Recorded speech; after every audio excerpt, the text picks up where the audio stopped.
구약성경 737쪽 느헤미야 8장 1절로 12절의 말씀을 다 같이 한음성으로 봉독하시겠습니다. 이스라엘 자손이 자기들의 성읍에 거주하였더니 일곱째 달에 이르러 모든 백성이 일제히 수문학 광장에 모여 학사 에스라에게 여호와께서 이스라엘에게 명령하신 모세의 율법책을 가져오기를 청하매 일곱째 달 초하루에 제사장 에스라가 율법책을 가지고 회중 앞 곧 남자나 여자나 알아들을 만한 모든 사람 앞에 이르러 수문학 광장에서 새벽부터 정오까지 남자나 여자나 알아들을 만한 모든 사람 앞에서 읽음에 뭇 백성이 그 율법책에 귀를 기울였는데 그때 학사 에스라가 특별히 지은 나무 강단에 서고 그의 곁 오른쪽에 선자는 마띠다의 스바냐와 아나야와 우레아와 힐가야와 마하세야요 그의 왼쪽에 선자는 부다야와 미사엘과 말기야와 하숨과 하스바다나와 스가랴와 무슬람이라. 에스라가 모든 백성 위에 서서 그들 목전에 책을 펴니 책을 펼 때에 모든 백성이 일어서니라. 에스라가 위대하신 하나님 여호와를 송축하며 모든 백성이 손을 들고 아멘 아멘 하고 응답하고 몸을 굽혀 얼굴을 땅에 대고 여호와께 경배하니라. 세레바와 야민과 약국과 사부대와 호디야와 마아세야와 그라다와 아사랴와 요사밧과 하난과 훌라야와 레위 사람들은 백성의 제자리에 서 있는 동안 그들에게 율법을 깨닫게 하였는데 하나님의 율법책을 낭독하고 그 뜻을 해석하여 백성에게 낭독하는 것을 다 깨닫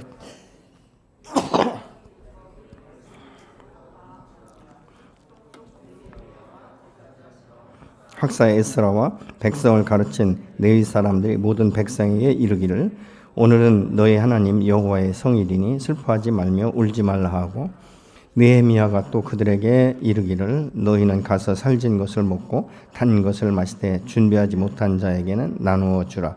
이날은 우리 주의 성일이니 근심하지 말라. 여호와로 인하여 기뻐하는 것이 너희의 힘이니라 하고 레위 사람들도 모든 백성을 정숙하게 하여 이르기를 오늘은 성일이니 마땅히 조용하고 근심하지 말라 하니 모든 백성이 곧 가서 먹고 마시며 나누어 주고 크게 즐거워하니 이는 그들이 그 읽어 들려준 말을 밝히 알미라. 아멘.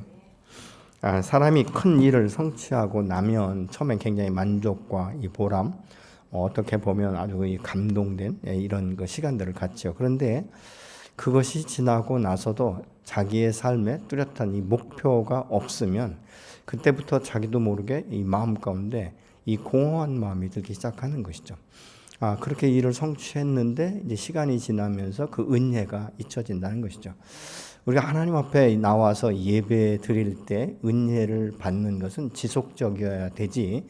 그렇지 않다면 아마 시간이 지나고 나면 그 마음 가운데 자신도 모르게 이 허전한 이런 그 마음들이 생기는 것들을 우리가 보게 되는 것이죠.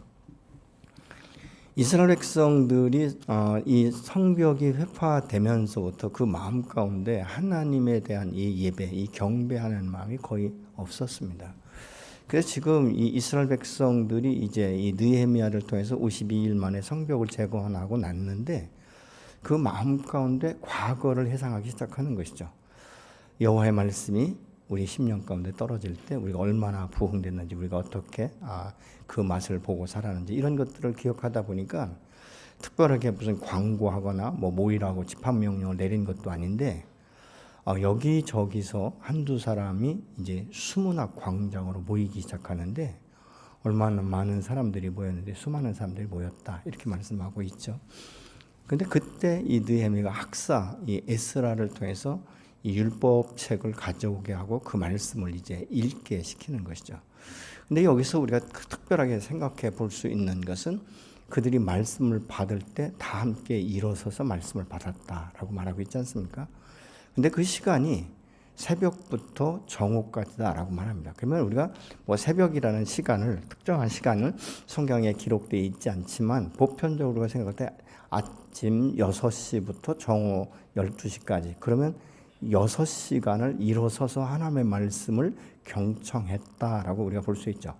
귀를 기울였다, 이 말은 집중했다, 이런 의미를 가지고 있고요. 이 히브리어의 그 언어상의 의미는 마음판에 새겼다, 이런 의미를 가지고 있어요. 그러니까 이 말씀이 우리 마음 가운데 막이 떨어지기 시작하면 그 말씀이 내 감정을 터치하고 이 죄를 드러나게 하고, 그래서 이 기울여서 집중해서 듣다 보면 회개가 나오기 시작하는 것이고, 때로는 나의 상처와 아픔과 이 고통들을 말씀으로 싸매주면서 내가 너를 사랑했다. 그래서 하나님의 이 잊혀진 사랑을 회복하게 될 때 우리는 감격하면서 이제 눈물을 흘리게 되는 이런 경우를 우리가 볼 수 있지 않습니까? 그래서 이 말씀은 사모함으로 듣는 것이 매우 중요하다는 것입니다. 여러분, 우리가 하나님의 말씀을 들을 때 와서 그냥 형식적으로 또 뭐 당연히 하나의 어떤 종교성을 가지고 주일이니까 나와서 듣는다 그러면 큰 은혜를 받지 못합니다. 그런데 오늘 하나님께서 내게 어떤 말씀을 하실까라는 이 기대감을 갖고 하나님의 말씀을 듣기 시작하면 그 말씀이 내 안에서 놀라운 이 역사를 일으키기 시작한다는 것이죠. 그래서 이 영국인가에서 아주 유명한 이 설교자가 설교를 하는데요. 새로운 분이 와서 이러더라는 거예요. 내 평생에 이렇게 귀한 말씀 내가 처음 들었습니다. 그렇게 이제 고백을 했다는 것이죠. 근데 한 주, 2주 지나서 한 10주차쯤 들어오니까 목사님에게 이분이 찾아오셔서 하는 말이, 목사님이 그동안 계속 말씀을 전할 때 제게는 하나도 도전이 되지 않고 은혜가 되지 않았습니다. 이렇게 이제 말하다라는 것이에요. 그래서 그때 그 목사님이 뭐라고 말씀하냐면, 당신이 내 설교를 처음 들을 때는 하나님을 경외하는 마음으로 하나님의 말씀으로 받았기 때문에 은혜가 됐지만, 그 다음부터는 당신이 내 설교를 인간이 하는 말로 듣다 보니까 귀에 거슬리거나 마음에 닿지 않는 이런 생각들이 당신의 마음의 집중력을 뺏어가니까 인간의 소리로 들려서 그런 것이다. 그렇게 말씀했다는 말이 있습니다. 느헤미야는 우리가 이 성벽을 재건하기 전에 예루살렘 성벽이 무너졌다는 말을 듣고 수일 동안 금식하며 회개하고 눈물을 흘렸다, 이렇게 말하고 있죠. 느헤미야 1장 6절로 7절의 말씀을 보겠습니다. 이제 주의 종들인 이스라엘 자손을 위하여 주야로 기도하오니 우리 이스라엘 자손이 주께 범죄한 죄들을 자복하오니 주는 귀를 기울이시며 눈을 여시사 종의 기도를 들으시옵소서. 내 아들 집에 범죄하여 주를 향하여 크게 악을 행하여 주께서 주의 종 모세에게 말씀하신 계명과 율례와 규례를 지키지 아니하나이다. 이렇게 지금 말씀하고 있어요. 그러니까 이 느헤미야가 볼 때 예루살렘 성벽이라는 이 외적인 성벽이 무너진 요인 때문에 슬퍼하는 것이 아니라 이미 이스라엘 백성들이 포로로 잡혀가기 전부터 그들의 마음속에 성벽이 무너지기 시작하다 보니까 자기의 마음 가운데 여러 가지 세상의 것들이 들어와서 계속적으로 유혹하고 공격하고 또 그러다 보니까 거기에 이제 매료되는 것이죠. 그래서 자기들도 모르게 점차 하나님으로부터 멀어지기 시작하고, 그래서 말씀이 이제 멀어지기 시작하다 보니까 이 세상 풍속을 쫓아가는, 그래서 우상을 섬기는 결과를 가져왔기 때문에 사람의 마음의 성벽이 무너지니까 외적인 성벽이 무너졌다라고 지금 느헤미야는 그것을 보게 되는 것이죠. 그러면 사람의 마음의 성벽이 무너졌다는 것은 무엇을 의미하는 것인가? 하나님과의 관계가 단절됐다는 것을 의미하고 있는 것이죠. 그러니까 하나님의 역사, 하나님의 일에 대해서 사람이 무관심해지기 시작하는 것이죠. 그리고 주의 말씀을 들어도 기대감이 거의 없는 거예요. 그러니까 어떤 하나님의 특별한 역사가 나타나지 않는다는 것입니다. 우리가 어떻게 생각하면요, 참 말씀을 들어도 은혜가 되지 않는다, 이렇게 생각할 수도 있습니다. 물론 설교자의 몫일 수도 있지만 또 반면에는 내가 하나님의 말씀을 경외함이 있는가, 사모함이 있는가, 정말 말씀이 내 마음밭에 떨어질 때 내가 아멘으로 화답하며 내 속에 이 죄가 터치될 때 나는 얼마나 철저하게 회개하고 있는가, 이런 부분들을 다시 한번 돌아볼 수 있는 기회가 되어야 될 줄로 믿습니다.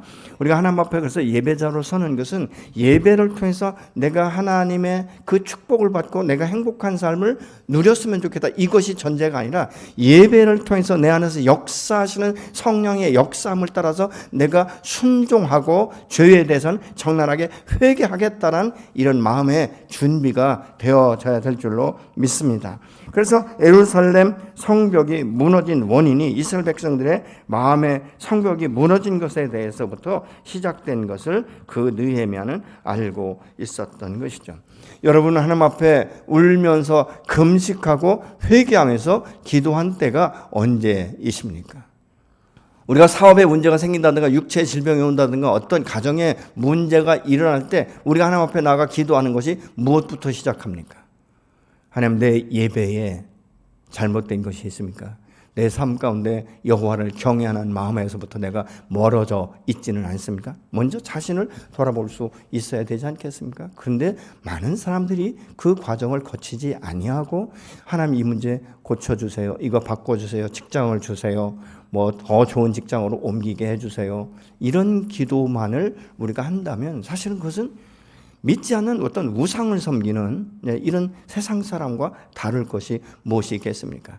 여러분, 우리가 영적인 힘을 잃어버리면 우리가 육체적인 힘도 잃어버리고요, 영적인 소망이 없고 영적인 비전이 없으면 우리가 육신을 가지고 사는 이 세상 가운데도 소망이 별반 없게 되는 거예요.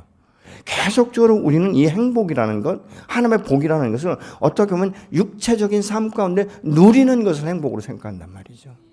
그래서 하나님의 말씀을 뭐라 합니다? 내 영혼이 잘된 같이 내가 범사에 잘되고 강건하기를 원한다라고 분명히 말씀하고 있지 않습니까? 심령에서부터 기쁨이 솟아나고 소망이 생기기 시작하고 예배를 드릴 때도 춤을 추며 하나님을 경외하고 경배할 때 내가 전혀 느끼지 못했던 새로운 힘이 우리 안에서 솟아나는 것을 우리가 경험하게 될 줄로 믿습니다. 그렇기 때문에 지금 느헤미야는 외적인 성벽 재건도 물론 중요하지만 가장 그 근본적인 원인이 마음의 성벽이 무너졌는데, 마음의 성벽이 무너진 원인은 죄악 때문이다 라고 말하면서 자기와 조상들과 민족이 지은 죄에 대해서 회개하는 것들을 우리가 볼 수 있지 않습니까? 여러분, 이것들이 우리 마음 가운데 되지 않으면요, 참 우리 마음 가운데 하나님에 대한 이 경외, 경배, 이것이 없다 보니까 하나님을 두려워하기보다는 세상을 더 두려워하고 물질을 더 두려워하고 사람을 더 두려워하게 되는 이런 우를 보이지 않게 범하게 되지 않습니까? 여러분, 이 세상은 얼마나 사단이 우리를 아주 교묘한 방법으로 공격하는지 모릅니다. 정말 어떻게 보면 눈 뜨고 있어도 우리를 유혹해가지고 순간순간 우리를 넘어지게 만드는 이런 역사들이 일어난다는 것이죠. 그럴 때 우리가 정말 깨어있다면요, 이것을 분별하면서 주님 앞에 나아가 회개하고 금식하면서 주님, 나를 새롭게 하옵소서, 내가 주 이외에는 다른 것들을 바라보지 않게 하시고 주님만 따르기로 결단합니다, 성령님이 도와주십시오, 이러면서 우리가 기도해야 되지 않겠습니까?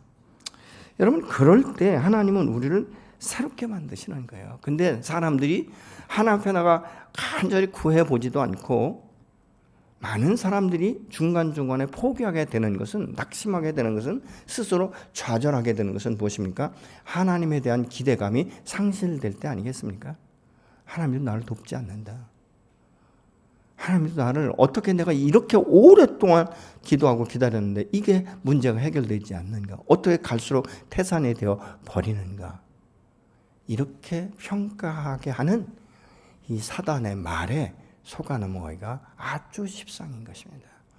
여러분, 그때는 우리가 좌절하고 절망할 것이 아니라 눈을 똑바로 뜨고 나를 유혹하고 내 삶을 핍절하게 만드는 사단에 대해서 명령하고 정말 그것을 돌파할 수 있는 힘과 능력을 달라고, 여호와여 내게 말씀하여 주옵소서, 그 말씀을 달라고 우리가 주님 앞에 나가 간절히 서야 될 줄로 믿습니다.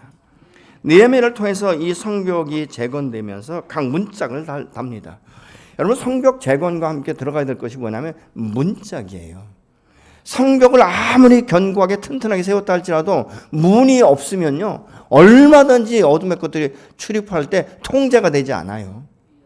문짝을 달면 필요할 때 문을 열고 받아들이는 것이고 필요하지 않을 때는 철저하게 문단속을 하는 것 아니겠습니까? 여러분이 과거에 이 성을 점령할 때 어떻습니까? 문부터 부시고 들어가지 않습니까? 그 문이 열리면 다 열리는 거예요. 우리의 마음의 문이 열리기 시작하면요 얼마나 이 세상 것들이 물밀듯이 몰려오는지 모릅니다. 순간에 몰려오는 거예요. 이 유혹이라는 것이요 천천히 밀려오는 것 같지만 어느 순간 되면 내 영을 완전히 침몰시켜버리는 이런 결과를 가져오게 한다는 것이죠.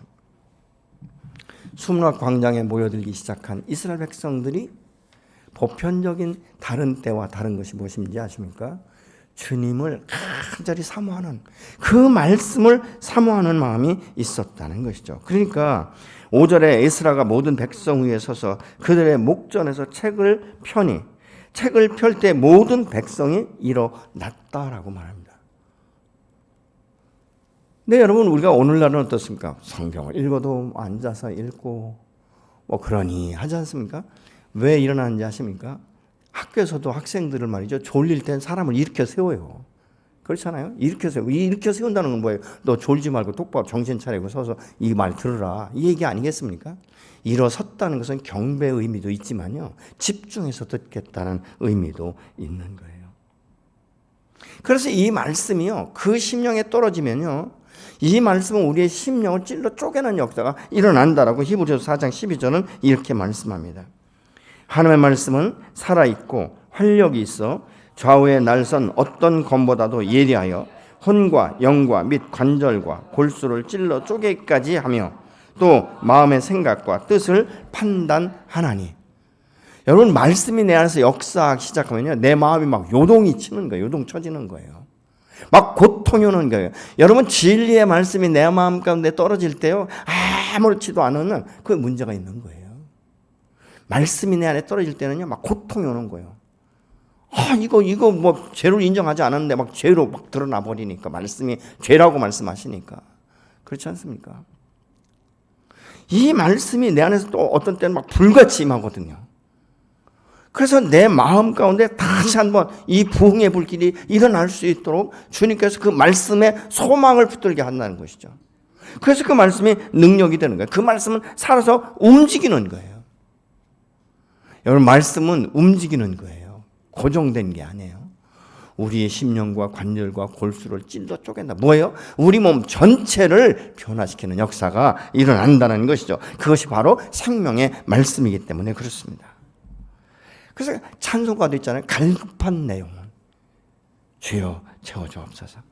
여러분 달마다 우리가 하나님의 말씀에 집중해서 귀를 기울이면 그러면서 주여 말씀하옵소서 중이 듣겠나. 이 갈급한 심령은 누가 같습니까? 마태복음에 보면 심령이 가난한 자, 그렇죠? 심령이 가난한 이런 마음들이 저와 여러분 안에 있어야 될 줄로 믿습니다. 6절에 에스라가 위대하신 하나님 여호와를 송축하며 모든 백성이 손을 들고 아멘 아멘 하고 응답하면서 몸을 굽혀 얼굴을 땅에 대고 여호와께 경배했다라고 말씀하고 있습니다. 이 말씀은요 어떤 의미냐면요, 지금 에스라는 성경을 해석하지도 않았어요. 성경을 읽고 해석하기 이전에 하나님을 찬양하기 시작했단 말이에요.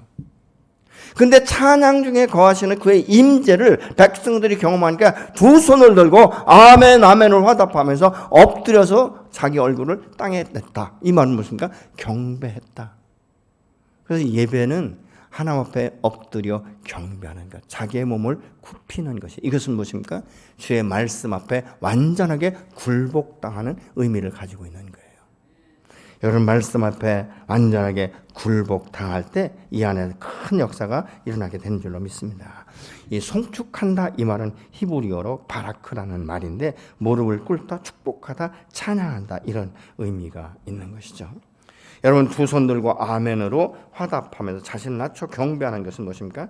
은혜 받은 자가 표현할 수 있는 최선의 고백이에요. 하나님, 당신의 은혜가 얼마나 크고 얼마나 귀한지, 내 모든 것들을 완전하게 엎드려서 주님 말씀 앞에 굴복당합니다. 이것을 지금 표현하고 있는 거예요. 이런 마음 중심에 여호와 하나님을 경외하는 마음과 갈급한 마음으로 나올 때 하나님의 임재와 하나님의 말씀이 심령에 부딪혀서 죄를 회개하거나 아니면 연약한 내 영혼을 소성시키는 이런 능력을 경험하게 되는 줄로 믿습니다. 마음이, 이 말씀이요, 내 마음 가운데 와서 탁 부딪혀야 돼요.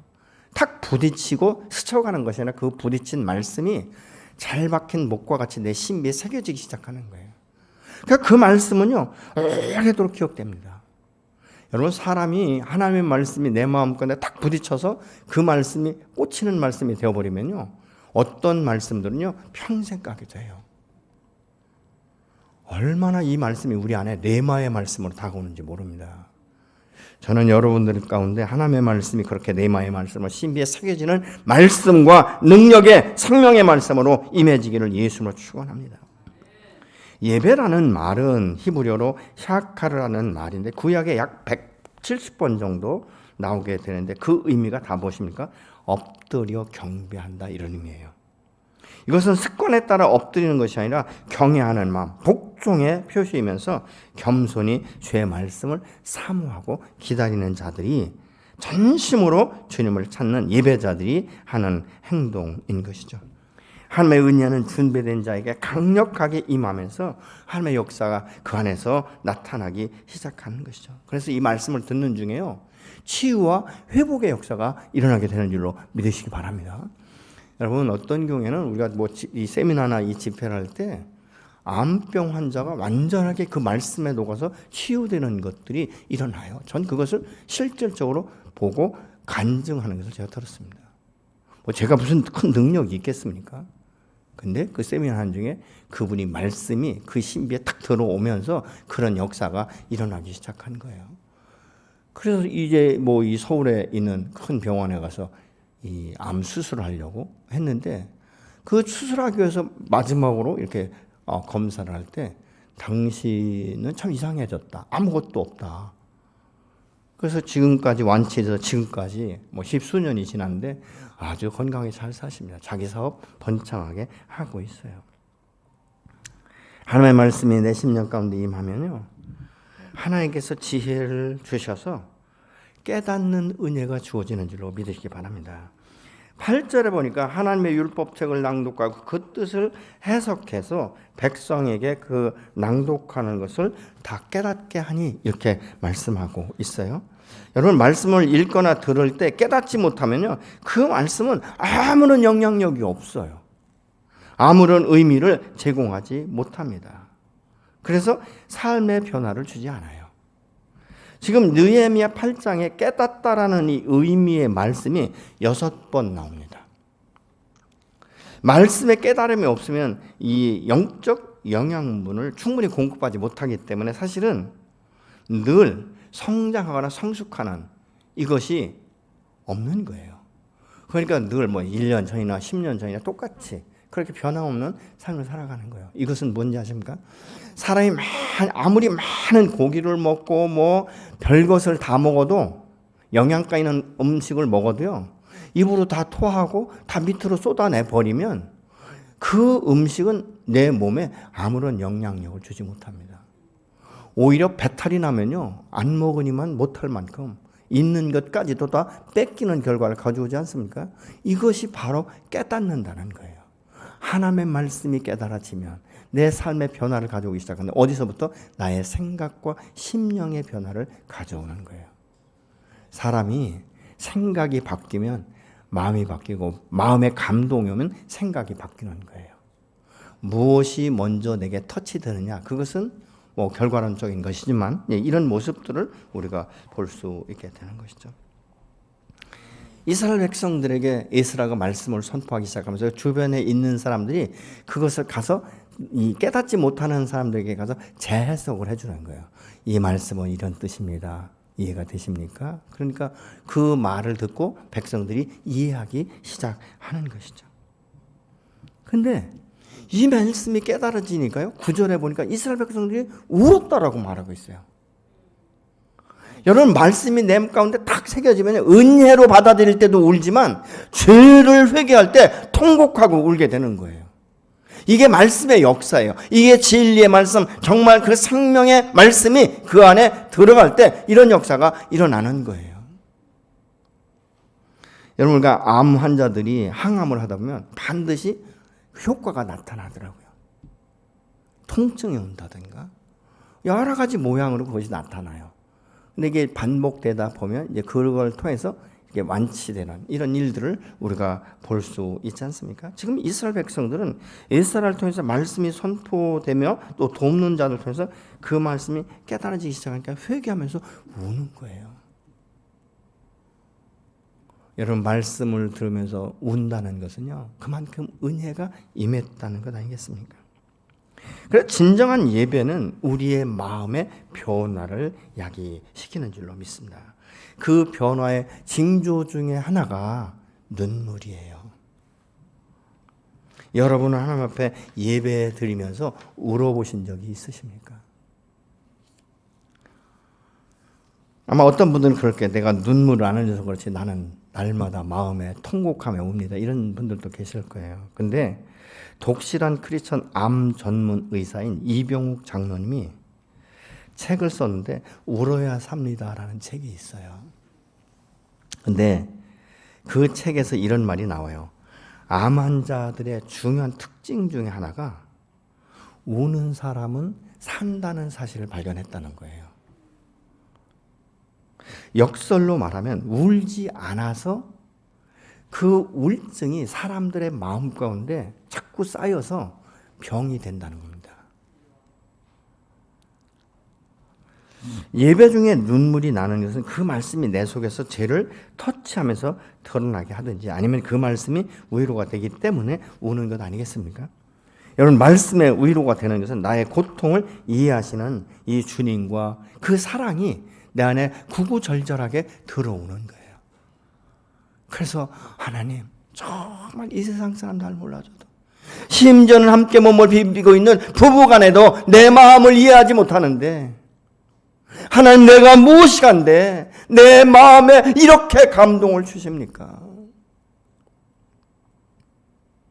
어쩐 때 전 기도하고 상담하고 기도하다가요 하나님께 그런 마음을 주실 때가 있어요. 날마다가 아니고 주실 때 어떤 분들에게 이렇게 말씀하세요. 사랑하는 딸아 내가 너의 모든 형편과 처지를 지금까지 보고 있었다. 내가 너를 잘 알고 있다. 너의 마음의 고통도 알고 내가 보이지 않는 것을 흘렸던 그 수많은 눈물도 내가 알고 있단다. 이런 마음을 주시면 제가 그걸 그대로 이야기하거든요. 그러면 제가 뭐 그분의 인생 스토리를 다 알 수 있겠습니까?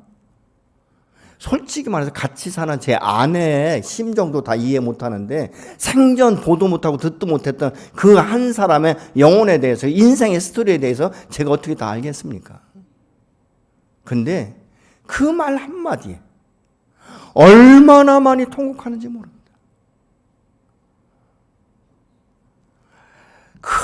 막 통곡하고 어떤 분은요 막 내 방을 다 헤매는 거예요.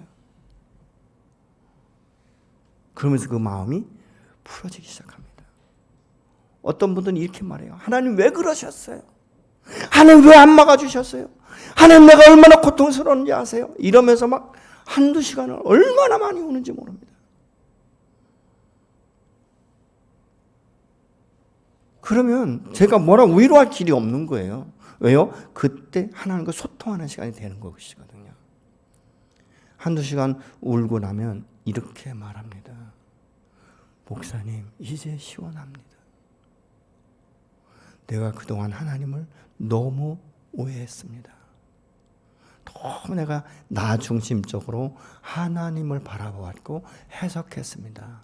이런 고백을 하시는 분들이 계세요. 이런 말을 들을 때 제가 그분의 막 이렇게 울면서 막 고백하는 이 소리를 들었잖아요. 근데 나중에 그 말할 때 제 마음 가운데 눈물이 나는 거예요. 하나님 감사합니다. 어떻게 이 여인의 그 고통을 다 보시면서 이 시간에 그것을 말씀을 통해서 풀어주십니까? 그 은혜가 너무 감사한 거예요. 하나님은 오늘도 동일하게 역사하시는 하나님이신 줄로 믿으시기 바랍니다. 여러분, 우리가 주님 앞에 나와 예배할 때 사실 감사와 이 회개의 눈물이 흘려지는 것은 당연한 거예요. 어떤 때는 여러분, 우리가 기도하다가 말문이 막히잖아요. 더 이상 뭐라고 표현할 수 없는 거예요. 그냥 눈물만 흘리잖아요. 말하지 않아도, 소리 내지 않아도 하나님의 은혜의 말씀이 내 심령 가운데 내리면서 싸매시고 치료하시고 건지시고 세우시는 역사가 있게 되는 줄로 믿습니다. 여러분, 무너진 성벽 제거는 애형적인 것이지만 예배의 부흥은 심령의 부흥이며 마음속에 무너진 성벽이 재건되는 것인 줄로 믿으시기 바랍니다. 11절에 너희 사람들 근심하지 말라고 말합니다. 이제는 너희 마음 가운데 말씀이 들어갔기 때문에 더 이상은 근심하지 말라라고 지금 말하고 있는 거예요. 사람이 왜 근심하고 염려하고 두려워합니까? 말씀이 없기 때문에요. 말씀에 신뢰가 생기지 않기 때문에, 정말 하나님이 그렇게 하실까 하는 이 의심이 생기기 때문에 여호와의 말씀을 여전히 들으면서 여전히 읽으면서도 내가 확신이 없으니까 흔들리는 것 아니겠습니까? 여러분, 우리가 빌립보서 4장 6절 이하의 말씀처럼 너희는 마음에 근심하지 말라라고 그렇게 말씀해도 너희의 마음 가운데 정말 그리스도의 평강이 너희 마음과 생각을 지키라고 수도 없이 말씀하고 달달달 암송하면서도 그 말씀이 믿어지지 않아서 우리가 염려와 근심과 두려움 안에서 헤어나지 못하는 일들이 비일비재하게 일어나지는 않습니까? 12절에 보니까 모든 백성이 곧 가서 먹고 마시며 나눠주고 크게 즐거워하니 이는 그들이 읽어준 말씀을 밝히 알미라, 이렇게 말하고 있어요. 여기서 밝히 들려준 말씀을 안다, 이 말은 이해했다 그것입니다. 분별했다, 이런 의미를 가지고 있는 것이죠. 그러니까 회개의 눈물만으로 끝나는 것이 아니라 그 감동에 대해서 눈물을 흘렸으면 이제 그 다음부터는 무엇입니까? 이 소망 안에 기쁨이 회복돼야 되는 거예요. 그러니까 이 이스라엘 백성들이 거하게 수문학 광야에서 예배를 드리고 나서 다 함께 기쁨으로 먹는 것이죠. 먹으면서 무엇이죠? 정말 그 준비하지 못한 사람과 함께 나누는 거예요. 그래서 이 믿음의 공동체는 함께 나누는 공동체예요. 아멘이십니까? 뭐 빈부의 차이가 있고 그래서 빈익빈 부익부 이것이 아니라 있는 사람이 없는 사람에게 함께 나누는 거예요. 그래서 우리가 이 교회 안에서도 드려진 헌금들을 우리 이웃의 연약한 교회나 우리 성도 가운데 연약한 가정 가운데 함께 흘려보내면서 공유하는 것 아니겠습니까? 그 안에 하나님의 사랑과 은혜를 함께 흘려보내고 함께 경험하는 것이죠. 말씀을 듣고 깨닫는 그 끝나지 않고 그 말씀의 능력으로 변화가 올 때 축복의 삶으로 변화되면서 하나님께 영광을 돌리게 되는 줄로 믿으시기 바랍니다. 이후에 이스라엘 백성들을 보면요, 그 말씀을 사모함으로 또 모이기 시작합니다. 13절 이하에 보면 그래서 절기를 지키기 시작해요.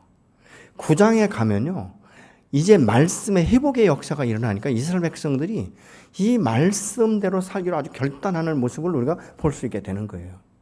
이게 생명의 말씀이요, 이게 능력의 말씀이며 살아온 능력 있는 말씀인 줄로 믿으시기 바랍니다. 우리의 마음의 성벽이 무너지면 아무리 말씀을 넣어도 터진 전대 같아서 다 밖으로 새는 거예요. 말씀이 채워지지 않는 거예요. 우리의 마음의 성벽이 재건되고 문짝이 달아지는 것이죠. 그래서 이 문마다 다 의미가 있지 않습니까? 그래서 때로는 분문 같은 건 내 안에 있는 더러운 이 오물 같은 것, 어떤 죄악 같은 것을 다 그 안에 회개를 통해서 흘려보내는 거죠. 내보내는 것이죠. 샘은 무엇입니까? 물을 받아들이는 거예요.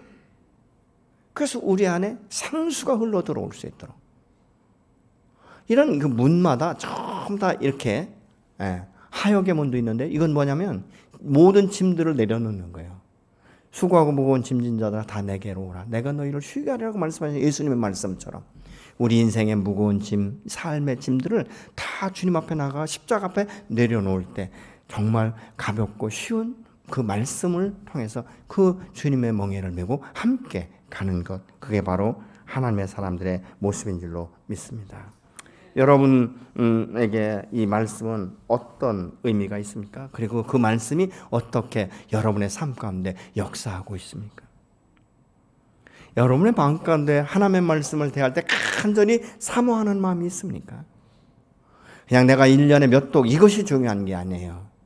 우리 하나님의 말씀을 볼 때마다 이런 마음을 가져야 됩니다. 하나님, 내가 오늘 이 말씀을 볼 때 내 마음 가운데 감동을 주시고 지혜를 주시고 분별력을 주셔서 이 말씀이 내 안에서 살아 운동력 있는 말씀이 되게 하시고 내 인생의 지표가 되게 하시고 내 삶의 변화의 시발점이 되게 하여 주옵소서.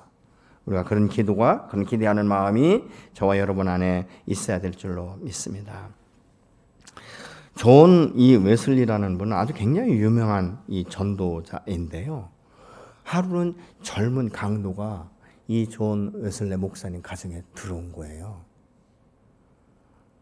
그래서 이 웨슬리 목사님이 이제 지갑을 털어가려고 했겠죠. 그랬더니 이 목사님이 이렇게 말합니다. 형제요, 이 돈을 당신이 뺏어갔다라고 말하지 말고 내가 선물로 주었다라고 합시다. 그러니까 강도가 웃기지도 않는 거예요. 뺏어가나 주나 자기 돈 없어지는 건 마찬가지인데. 그거 나가려고 하는데 웨슬리 목사님이 이렇게 말합니다. 형제, 내가 하나 선물이 더 있는데 이 선물까지 가져가시죠. 그러면서 선물 하나 주었어요. 근데 포장지에 쌓인 책이에요. 근데 이 웨슬리 목사님이 정말 귀한 손님이 올 때 그 귀한 손님들에게 선물로 주려고 쌓아놓은 성경책이었어요. 그리고 수년이 흐른 후에 이 웨슬리 목사님이 이제 다른 지역에 가서 집회를 인도하는데 집회가 끝나고 나는데 한 청년이 오더니 이렇게 말하다는 것이죠. 목사님, 저 모르시겠습니까? 아니 뭐 나 모르겠다고. 아니 말이 그렇지, 강도가 들어와서 뭐 몇 년 전에 뺏어갔는데 뭐 그 강도 어떻게 뭐 기억하겠습니까? 뭐 사진을 찍어 놓는 것도 아니고 그렇지 않습니까? 근데 그 강도가 이렇게 말하는 것입니다. 내가 선생님에게 그 지갑에 돈과 책 한 권을 선물로 받았는데 내가 이후에 가서 그 주신 이 성경, 이 선물인 이 성경을 읽다가 내가 얼마나 죄인인지를 깨닫고 회개하면서 내 삶의 전환점이 되었습니다. 그리고 돈을 주더라는 거예요. 근데 자기에게서 가져간 돈에 갑절을 주면서 목사님, 제가 당신 앞에 동역자로 섰으면 좋겠습니다. 저를 받아주십시오. 이렇게 고백했다는 거예요. 여러분, 이게 말씀의 능력이에요. 여러분, 그 사람이 뭐 웨슬리 목사님한테 와서 이 책의 뭐 뜻이 뭐예요, 의미가 뭐예요, 이거 물어보지 않았잖아요. 근데 그 책을 읽는가 수년 후에 그것을 깨닫게 됐다는 것이죠. 여러분, 우리나라에도 그 토마스 선교사가 올 때 대동강변에 그 성경책 하나 놓고 죽었잖아요. 순교하셨잖아요. 근데 그것을 무지한 사람이, 지금 제가 이름은 정확하게 기억이 안 나는데, 자기 집에 가서 이게 벽지로 썼대. 벽지로 성경책을 한 장 한 장 다 뜯어가지고 벽과 천장을 다 발랐는데 앉아도 성경, 누워도 성경. 그러니까 눈만 뜨면 보고 읽는 것 아니겠어요? 근데 어느 날 그 말씀이 자기 신비에 확 박혀가지고 회개하면서 1907년 평양 대부흥의 역사의 출발점이 되었다고 말합니다. 놀랍지 않습니까, 여러분? 하나님의 말씀은 오늘 또 그런 능력이 있는 줄로 믿으시기 바랍니다.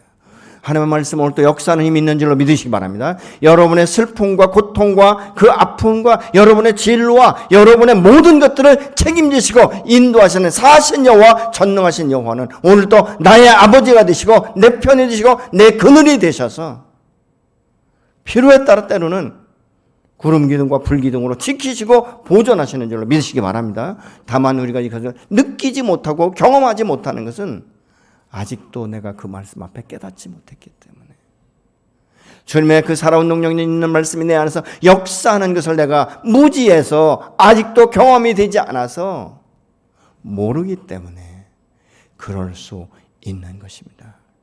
여러분, 내 마음이 열리고 갈급한 심령을 가지고 간절히 사모하는 마음으로, 주를 경외하는 마음으로 나와 예배할 때 찬송 중에 거하시는 주의 임재를 경험할 수 있고, 설교를 들을 때 그 말씀이 내 안에 풀어지는 역사가 일어나기도 하는 것이고, 그 말씀을 내가 집에서 읽고 묵상할 때 그 말씀이 내 마음 가운데 박혀서 역사될 때 육체가 치유되고 가정의 문제가 회복되는 역사가 일어나게 되는 줄로 믿으시기 바랍니다. 내 하나님은 살아계십니다. 내 하나님은 전능하신 줄로 믿으시기 바랍니다. 아멘. 여러분의 형편과 처지를 오늘 또 누구보다도 더 잘 아시고 이해하시고 반드시 새 길로 인도하시는 여호와 이레의 하나님을 바라보면서 소망 가운데 인내하시고 승리하시는 여러분이 되시기를 예수 이름으로 축복합니다.